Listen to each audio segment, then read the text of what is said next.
내가 바로 개혁의 대상입니다. 내가 바로 개혁의 대상입니다라는 제목으로 주의 말씀을 증거하겠습니다. 요즘 김병철이라는 배우가 뜨고 있습니다. 이분이 나오는 작품들을 보면 정말 이분이 연기에 물이 올랐다는 사실을 우리가 알 수 있습니다. 최근에 나온 작품으로 닥터 차정숙의 남편 역할이 있는데 놀랍게도 배우 김병철 씨는 아직 미혼입니다. 아직 미혼임에도 불구하고 그렇게 남편 역할과 아버지 역할을 기가 막히게 하고 있는 것입니다. 그런데 이분이 한 예능 프로그램에 나와서 본인의 얼굴 중에서 가장 마음에 드는 부위를 어디라고 말했냐면 다름 아닌 주름이라고 말했습니다. 본인의 얼굴 중에서 주름이 가장 마음에 든다는 것입니다. 어떤 배우는 눈을, 어떤 배우는 코를 자신의 매력이라고 말하는데 이 배우는 놀랍게도 자기의 주름을 매력이라고 말하는 것입니다. 여러분, 어떻게 사람이 자기의 주름을 매력이라고 말할 수 있을까요? 대부분의 사람들은 감추고 싶고 없애고 싶은 부위가 주름인데 어떻게 그는 주름을 자기의 매력이라고 말할 수 있었을까요?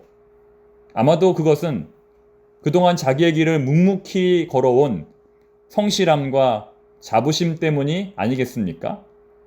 지나온 삶에 대한 자기만의 만족이 있었기 때문에 주름도 자기의 매력이라고 그는 당당히 말할 수 있었던 것입니다.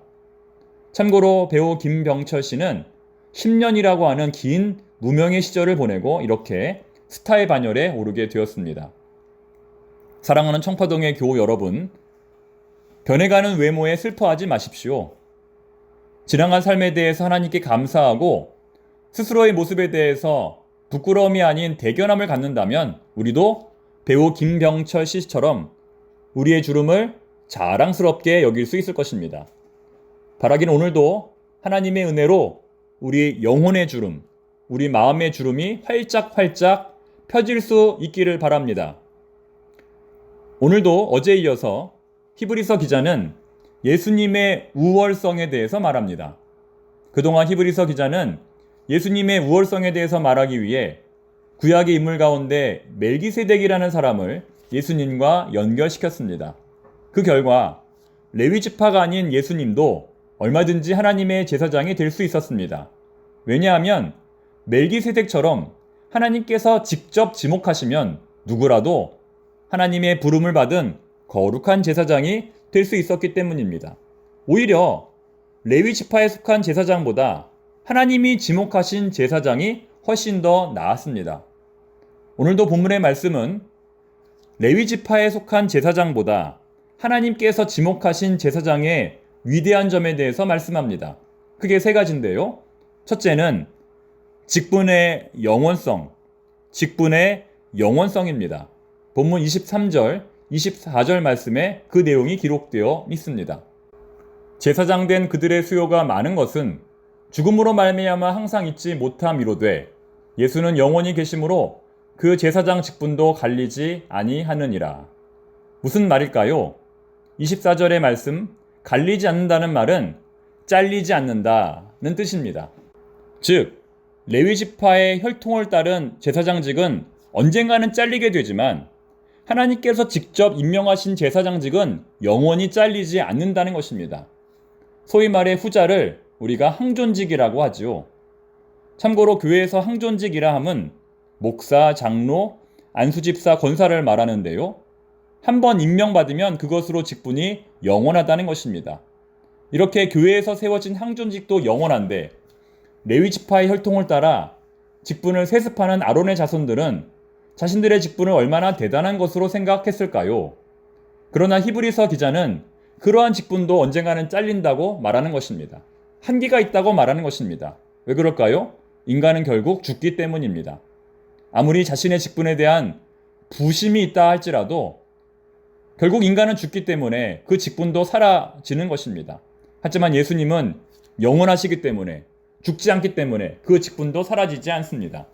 자, 두 번째, 레위 지파에 속한 제사장보다 하나님이 지목하신 제사장의 위대한 점은 영원한 중보기도입니다. 영원한 중보기도. 25절 말씀.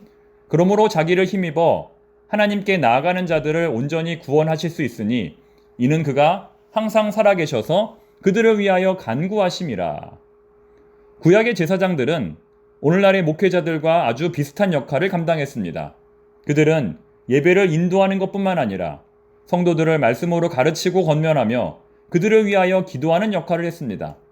정말 지금처럼 당시의 제사장들도 성도들을 신방하고 격려하였습니다. 성도들이 믿음의 길을 갈 수 있도록 물심양면으로 이끌고 도와주는 역할을 했다는 것입니다. 그러나 이것도 마찬가지입니다. 그들이 아무리 훌륭한 제사장이라 할지라도 수명이 정해져 있기 때문에 영원토록 백성들을 섬기지는 못했습니다. 그러나 예수님은 영원한 생명을 가지셨기 때문에 백성들을 위하여 영원토록 중보기도를 하십니다. 뿐만 아니라 백성들을 구원하고 백성들을 바른 길로 인도하십니다. 그렇기 때문에 우리 신앙의 진정한 목자는 예수님입니다. 제가 반복적으로 우리 청파동교회 담임 목사는 신영선 목사가 아니라 예수님이라고 하는 이유도 바로 여기에 있는 것입니다. 아무리 목사가 목회를 잘하고 교회를 부흥시킨다 할지라도 거기에는 한계가 있습니다.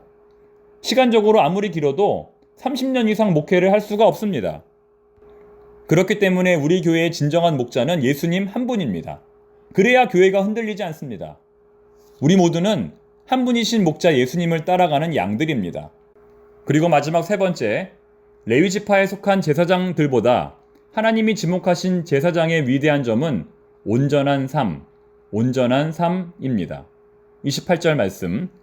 율법은 약점을 가진 사람들을 제사장으로 세웠거니와 율법 후에 하신 맹세의 말씀은 영원히 온전하게 되신 아들을 세우셨느니라. 예수님이 인간 제사장들보다 뛰어나신 가장 중요한 이유는 바로 여기에 있습니다. 인간은 자신이 가지고 있는 죄의 문제로 인하여 예수님보다 뛰어날 수가 없습니다. 자기 문제도 제때 해결하지 못하는 존재가 어떻게 하나님의 사명을 감당할 수 있겠습니까? 인간 제사장들은 누구보다 자기의 죄 문제를 먼저 해결해야 합니다.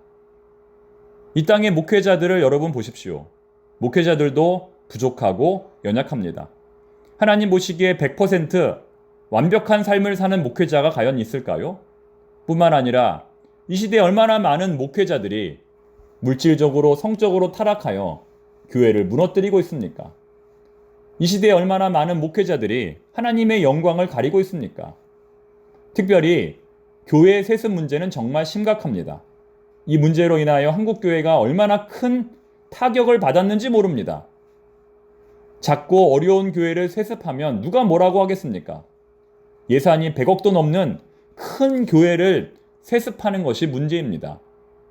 하지만 예수님은 이러한 육신의 한계를 극복한 하나님의 온전한 제사장입니다. 자, 이제 우리에게 남은 것은 선택뿐입니다. 여러분은 어떤 제사장을 선택하시겠습니까? 그럼에도 불구하고 인간의 한계를 극복할 수 없는 레위 지파의 제사장을 선택하시겠습니까? 아니면 완벽한 삶으로 지금부터 영원토록 우리의 목자가 되실 예수 그리스도라고 하는 하나님의 제사장을 선택하시겠습니까? 당시에 히브리서를 읽는 독자들은 이 선택의 문제가 유대교로 다시 돌아갈 것이냐 아니면 기독교에 계속 남아있을 것이냐의 문제였을 것입니다. 그렇다면 지금 우리에게는 이 문제가 어떤 문제가 될까요? 우리도 뭔가 당시의 사람들처럼 완전히 새로운 종교로 갈아타야 하는 것일까요? 16세기 종교개혁에 중요한 모토가 있습니다.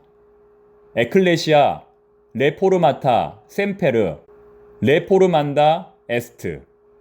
무슨 뜻이냐면 개혁교회는 날마다 개혁되어야 한다는 것입니다. 이 말의 의미는 교회는 개혁의 주체가 아니라 개혁의 대상이라는 것입니다. 다시 말해 교회는 누군가를 개혁시키는 존재가 아니라 스스로가 개혁되어야 한다는 것입니다. 만약 교회가 현실에 안주하여 현상 유지를 꾀하게 되면 그 순간부터 교회는 부패하게 되는 것입니다.